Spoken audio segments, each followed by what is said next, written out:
right, I was getting in trouble a little times throughout that period, but not going to prison. I was going police station. But then when I was 14, I went to prison. I went to detention center, 4 months detention center, and it was a shock. Woking, send. It wasn't a nice experience. I can imagine that 14-year-old going into a detention center. It's just like a prison, isn't it? So, Yeah, what was it's what? worse because listen, it was worse. There's some vicious staff there, bro, and a night man called Chips. I know he's not still alive, but brother, he was a disgusting man. Our human being could be like that to kids. Yeah, it says a lot. You understand? He'd have you up all night, bring you to the bars and pull you through the bars and chip you on. That's why they call him chips. Chip your face off on the bar. You understand? And make you run up and down in the corridor, make bed packs all night. So by the time morning time, you're knackered. And then 7 o'clock, the bell's gonna alarm and you have to get up and you're on this regime again like an army person. Do you understand? Crazy It's that. it, it's basically torture, brother. Basically, it was basically torture, and it wasn't nice at all. But it didn't change me because I came out fitter and more athletic and more serious. And if that don't change you, nothing would change you. Like there was this guy there, yeah. He was just broken, this black kid, and all he used to say was he don't care what happens because he's not coming back. Yeah, and I bet you he never. I bet you he never because that he had conviction.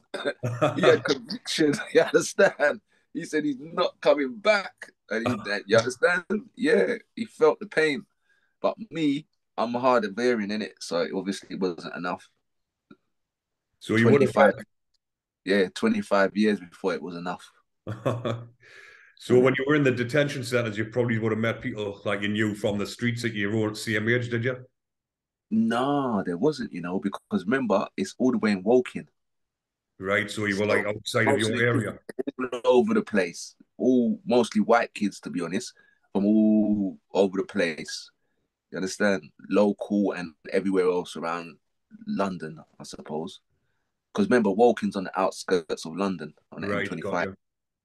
So you can get people from everywhere, basically. And then there's one and two other black kids. You get me? So were you carrying weapons and stuff when you were on the streets at this age? On and off, but not really. I was just like thieving things, to be honest.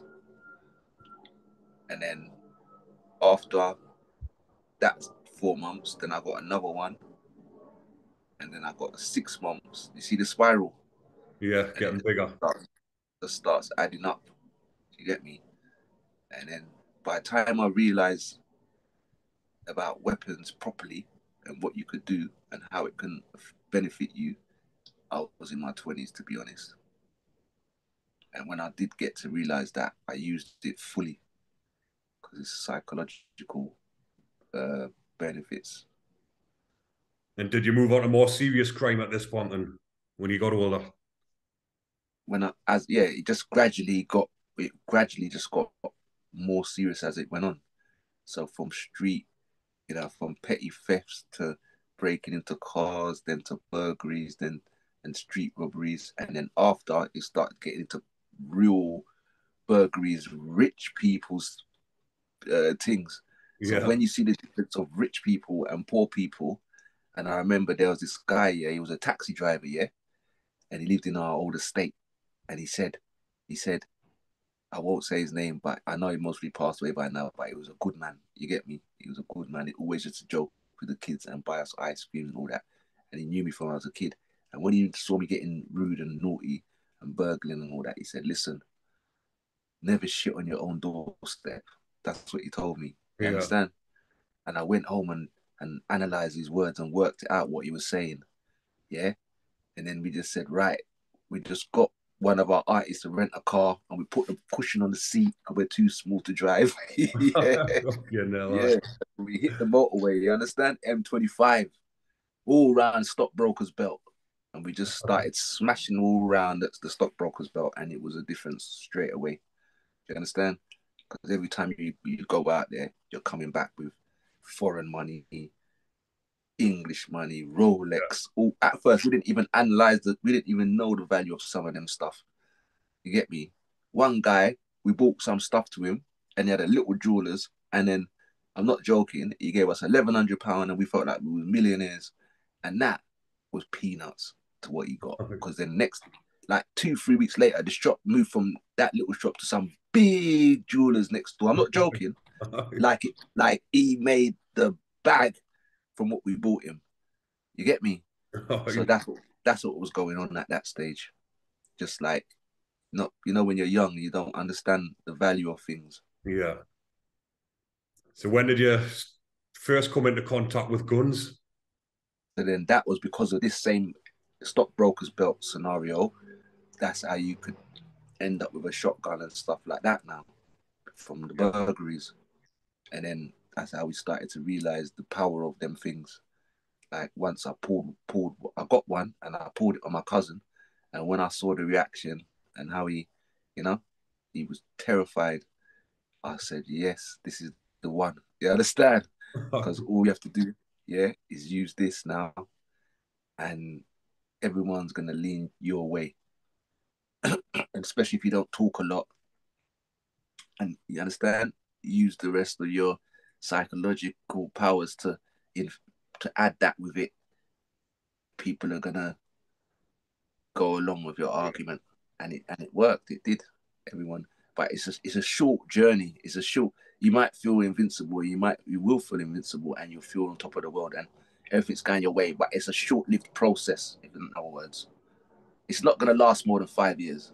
If you're some super gangster and you got all of the criminal fraternity underneath you, and you're going to eat from them, you might last longer. If that makes sense. Yeah. Thing the other day with the little girl who got murdered in Liverpool, that person took so long to get unraveled, because they're in some elite pocket of criminality in society. You understand what I'm saying? Yeah. They're not really exposed to everything.